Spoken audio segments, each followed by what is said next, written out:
आखिर क्यों जब्त हुई राजा भैया के परिवार की करोड़ों की जमीन।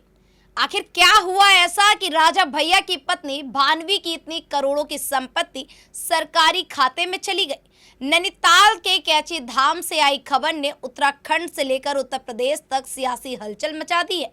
सवाल एक जमीन का है, लेकिन चर्चा एक बड़े राजनीतिक परिवार की है। बाहुबली विधायक राजा भैया की पत्नी भानवी सिंह के नाम दर्ज करोड़ों की जमीन अब सरकारी खाते में चली गई है। आखिर क्या ऐसा हुआ है कि प्रशासन ने इतनी बड़ी कार्रवाई कर दी है?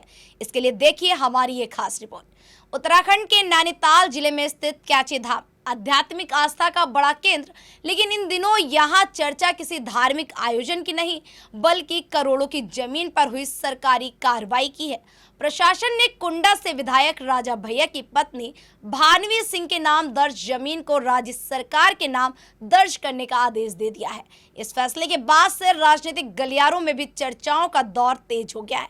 बताया जा रहा है कि यह जमीन वर्षों पहले विशेष अनुमति के तहत खरीदी गई थी। भूमि खरीद के समय कुछ शर्तें तय की गई थी। इसमें कृषि बागवानी गतिविधियों को बढ़ावा देना प्रमुख उद्देश्य थे, लेकिन प्रशासन की जांच में दावा किया गया कि जमीन का उपयोग तय शर्तों के अनुरूप नहीं किया गया है। राजस्व विभाग की रिपोर्ट के नियमों में उल्लंघन की बात सामने आई है, जिसके बाद से कार्रवाई का रास्ता भी साफ हो गया है। सूत्रों के मुताबिक इस मामले की जांच लंबे समय से चल रही थी। कई स्तरों पर रिपोर्ट तैयार की गई और रिकॉर्ड खंगाले गए। जांच पूरी होने के बाद प्रशासन ने बड़ा फैसला लेते हुए जमीन को सरकारी खाते में दर्ज कर लिया है। यानी अब जिस जमीन पर भानवी सिंह का नाम दर्ज था, वह राज्य सरकार के अधिकार में आ चुकी है।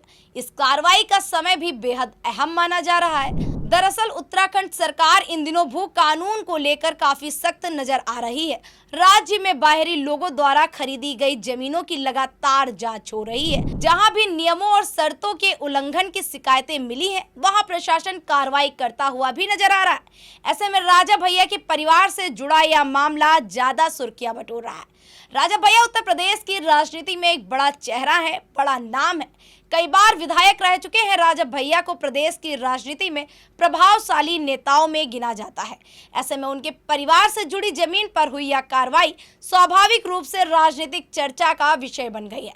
हालांकि प्रशासन का कहना है कि कार्रवाई पूरी तरह नियमों और जांच रिपोर्ट के आधार पर की गई है। अब सबसे बड़ा सवाल यही है, क्या यह सिर्फ एक जमीन का मामला है या फिर उत्तराखंड में भू कानून के उल्लंघन पर शुरू हुई बड़ी मुहिम का हिस्सा है? कैची धाम की जमीन पर हुई कार्रवाई सिर्फ राजस्व रिकॉर्ड का बदलाव नहीं है, बल्कि यह एक बड़ा संदेश माना जा रहा है कि भू कानून के मामले में अब प्रशासन बड़े नामों पर भी कार्रवाई करने से पीछे नहीं हट रहा है। फिलहाल सभी की नजरें इस बात पर है कि मामले में आगे क्या नया मोड़ आता है। ऐसी ही तमाम राजनीतिक खबरों को देखने के लिए देखते रहिए स्वराज पावर। हमारे चैनल को लाइक, कमेंट, सब्सक्राइब करना ना भूलें।